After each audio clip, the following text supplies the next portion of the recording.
800 years ago, Kaulder and his friends are working as witch hunters, looking for the witch that has cursed their town with the Black Plague, which has killed dozens of families.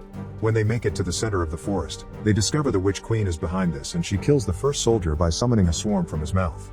Then she brings up a few undead to attack them, and Kaulder immediately lights his sword on fire to keep them at bay. A fierce battle ensues, and while his friends defend themselves from the evil creatures, Kaulder goes after the queen, only to find a toy on the ground that reminds him of his dead family. Kaulder realizes this isn't real, and when he snaps out of the illusion, he begins fighting the witch queen directly. The queen pushes him through a hole on the tree and traps him with her roots, but Kaulder lights the sword again and starts a huge fire. Then he stabs the queen to kill her. However, as she dies, the queen curses Kaulder with immortality so that he'll forever live with his suffering loneliness. In modern day, Kaulder is still alive and working as a witch hunter. Currently he's on a plane, and when he breathes against the window, he sees a symbol indicating the presence of magic. Using a pin on a glass of water as a compass, Kaulder finds the witch and gets rid of the person on the seat next to her by spilling the water on his lap. It turns out this witch is traveling with some ancient runes in her bag, and that's causing a storm that will make the plane crash soon. In fact, the plane suddenly begins to shake, but Kaulder grabs the runes and deactivates them, making the storm instantly go away. Sometime later, Kaulder visits his dear friend the 36th Dolan, who works for the Axe and Cross organization like him. It's revealed that witches still exist and are allowed to live alongside humans as long as they don't use magic against them. Kaulder only intervenes when it's necessary to keep peace. The Dolan will be retiring soon after 50 years of service, so Kaulder gives him an antique pen to. He also learns that his friends has already chosen the 37th Dolan, a young man that vows to watch out for Kaulder. Afterward, the 36th Dolan takes a cab to go home while the mysterious Belial watches from afar. The next day, Kaulder receives a call informing him that the 36th Dolan died in his sleep last night. Devastated by the news, Kaulder goes to watch the ceremony in which the young man is officially declared 37th Dolan with a burning mark on his arm. Then the two of them go to the dead Dolan's apartment to investigate the death. Kaulder uses the usual tricks to check for elemental magic, like the breath on the window and a lighter, but there aren't any signs.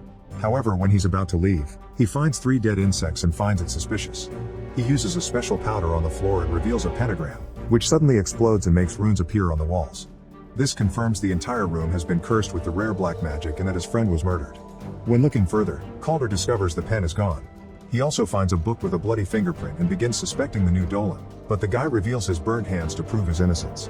When he was a kid, some witches set his house on fire, and it had been Kaulder who saved him from it. Afterward, the duo goes to the local bakery and force their way into the kitchen, where people are cooking with creepy ingredients.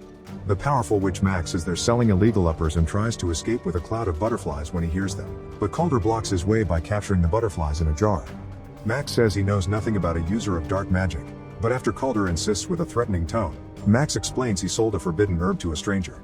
Max is blind so he can't describe the guy, but he smelled the scent of arsenic and rotten apples on his body. This gives Kaulder the idea the killer is in a funeral parlor near an apple tree, so he sends the Dolan home for his safety and goes to investigate alone. Meanwhile, a kid is shocked to find a trail of gummy bears on the streets and follows it to find a beautiful gummy tree near a bright house where Belial is watching. When the kid grabs the gummies, Kaulder stops him and reveals they are actually rotten apples. The house turns old and ugly, and when Kaulder enters to investigate, he finds a young scared girl. Kaulder approaches her only to discover she's a warlock in disguise called Alec. The warlock tries to attack Kaulder and stabs his hand before running away. Kaulder's wound quickly closes and goes after Ellis, throwing a knife to stuck him on a wall.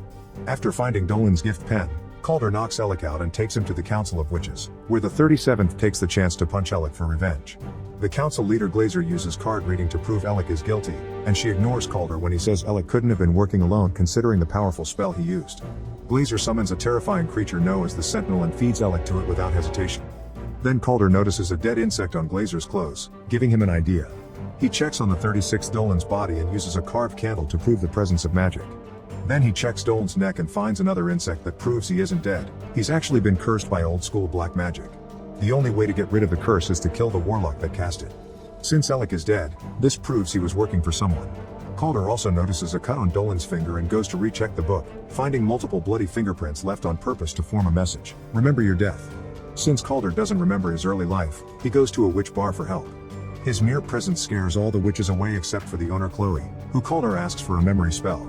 Chloe is hesitant to help a witch hunter because he hunts her kind, but she accepts when Kaulder explains it's for the sake of a friend. She proceeds to put a memory potion inside a cherry, and when Kaulder eats it, he suddenly finds himself in the cursed woods, seeing his own charred corpse kneeling on the ground. However, when he's about to see more, Belial shows up and pulls him out of the spell. When Kaulder suddenly finds himself chained to the floor. By breaking his fingers, he manages to get his hand through the cuffs and frees himself before going after Belial, triggering a fight. Unfortunately, Kaulder is still under the effects of the spell and keeps seeing hallucinations, so he can't fight well. Belial uses the chance to set the bar on fire, leaving Chloe to bring Kaulder back from his trance. Kaulder thinks she's the queen and tries to kill her, but she blows a powder into his face and wakes him up just in time. Kaulder tries to catch Belial again, but Belial opens a root hole on the floor and disappears. Chloe tries to use a fire extinguisher to no avail and laments the loss of her bar because it's all she had, so she says Kaulder is a monster like everyone says. Later in the evening, Chloe hears a weird noise in her apartment and suddenly all the lights explode, allowing roots to open another hole in the floor and drag her down to hell. Chloe tries to struggle free from their grasp and notices Kaulder's hand helping her, but at that moment she wakes up and finds herself in the cathedral. Kaulder and the 37th Dolan are researching Belial and Kaulder asks Chloe for help again, convincing her to collaborate to get revenge for her bar. Chloe accepts, but with her bar gone she needs ingredients for the potion, so she takes Kaulder to a friend's house. When they arrive there, Chloe is devastated to discover her friend has been murdered and all the important plants were stolen. At that moment she gets a call coming from her friend's phone, but it's Belial with a message threatening them with more attacks incoming. Since they don't have other choice, Kaulder goes to see the dangerous witch Danique, who accepts to lend them the plants. However, while Chloe is distracted checking the plant, Kaulder suddenly begins seeing illusions of his family. It turns out Danique is a traitor, and while her employees catch Chloe, Kaulder gets trapped in a memory spell. He enjoys seeing his family again, but his happiness is interrupted by Chloe, who keeps talking and pushing until he wakes up. Back in reality, Kaulder finds himself being dragged away by Danique's men. He immediately knocks them all out and finds Chloe, freeing her before interrogating Danique. The witch swears she doesn't know Belial's intentions, she only got him the plants he needed. Kaulder decides to leave without punishing her, but Chloe takes revenge by stealing Danique's magical gem and destroying it, which reveals Danique's real hideous face. Afterward, Kaulder has a chat with Chloe and confirms she's a dreamwalker, meaning she shouldn't need potions to get into someone's mind. Chloe confesses she's afraid of her ability because when she used it on her brother he died, so Kaulder takes her to a sacred place that shows the history of witches. After teaching her of her legacy, he reminds her he can't die and guides her through the process of seeing his mind. The duo revisits the night of the curse and finds Kaulder's charred body, which roared when his friends came closer. When the first Dolan tried to destroy the queen's heart, Kaulder began screaming in pain, meaning they couldn't kill the queen without killing Kaulder too. The heart was kept hidden, and Chloe realizes Belial killed 36 Dolan because he knew where the heart is and will use it to bring the queen back. Meanwhile, Belial kidnaps Max to take him to the old woods, where he puts it against a tree to sacrifice him to the witch queen as he summons it with the heart.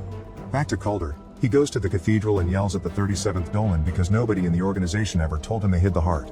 The young man responds the 36th Dolan had been considering destroying the heart to grant Kaulder his freedom. He also provides Kaulder's with the location of Belial's truck, which can be tracked. Moments later, Kaulder arrives at the woods and discovers Max has been possessed by the witch queen. Chloe suddenly appears behind him, but when Kaulder gets distracted, Belial drops the illusion and attacks Kaulder with fire magic followed by a few shots. However, Kaulder is fast and quickly throws a knife to kill him. The queen uses this distraction to stab Kaulder with a root and retrieve the immortality, explaining she hadn't gifted it to him. He has just been keeping it safe until she could regain her body. Max loses his shape and transforms into the queen, who attacks Kaulder with a magic swarm, but when Kaulder responds with a shot, she disappears into the tree. Kaulder rushes back to the city and discovers the 36th Dolan has reawakened. However, Kaulder isn't happy. He knows the queen will cast a black plague curse and he can't do anything to stop her. The Dolan reminds Kaulder he already killed the queen once and encourages him to try again. Determined to prove himself to his friend, Kaulder retrieves a legendary sword plus a bunch of runes to arm himself. Then he leaves with Chloe and the 37th Dolan to visit the council room, where the plague tree is kept away from evil hands. Glazer is found dead, confirming the queen is here to unleash the plague. They follow a secret corridor into the cave where the council kept the arrested witches, and Kaulder breaks a wall to release Alec's body, which is chanting away the plague spell. While Chloe enters Alec's mind, the sentinel shows up. It is met with fire from Kaulder and Dolan, but bullets do nothing. Kaulder is pushed away, but he quickly recovers and jumps on top of the sentinel to stab him with the sword and shoot right into its weak spot, making it explode. Meanwhile, Chloe appears in Alec's mind and tries to stab him, but Alec jumps on her and pushes her down to kill her. After some struggling, Chloe manages to push back and throws Alec into the root hole, which instantly stops the chanting of the plague spell. While Chloe returns to reality, Kaulder goes after the queen, who creates the illusion of a post-apocalyptic world to fight Kaulder there. Because Kaulder is mortal now, every hit leaves a scar on him. After exchanging a few hits, Kaulder manages to stab the queen, but this only gets rid of the illusion. Back in reality, Kaulder uses a rune to light his sword on fire and knocks down the queen again, but when he is about to land the final blow, he's interrupted by the 37th Dolan, who shows up holding Chloe at gunpoint. It turns out he's a witch too, but he isn't capable of using magic. and the witches Kaulder killed when he was a kid were his parents. The Dolan shoots Kaulder and hands Chloe to the Witch Queen, who immediately uses her to start the chanting again and finally releases the plague all over the city. Dolan hopes he'll be granted magic as a reward, but the Queen sees magicless people as useless and kills him with her swarm. Meanwhile, an unconscious Kaulder begins dreaming about his family, who support him and motivate him to try again. Kaulder wakes up and uses the weather rune from the plane on the sword to activate a lightning effect. He proceeds to throw it at the Queen, effectively killing her and gaining back immortality. As his wounds heal, the plague disappears from the city. The Queen's body crumbles in ashes, but the heart is still beating. Kaulder wants to stab it, not caring about his own future, but Chloe stops him by explaining the world still needs him to keep fighting witches. She also promises she'll keep the heart safe and won't let him be alone again. Sometime later, Kaulder tells the 36th Dolan that he won't work for the organization anymore, then leaves with Chloe to find their next adventure.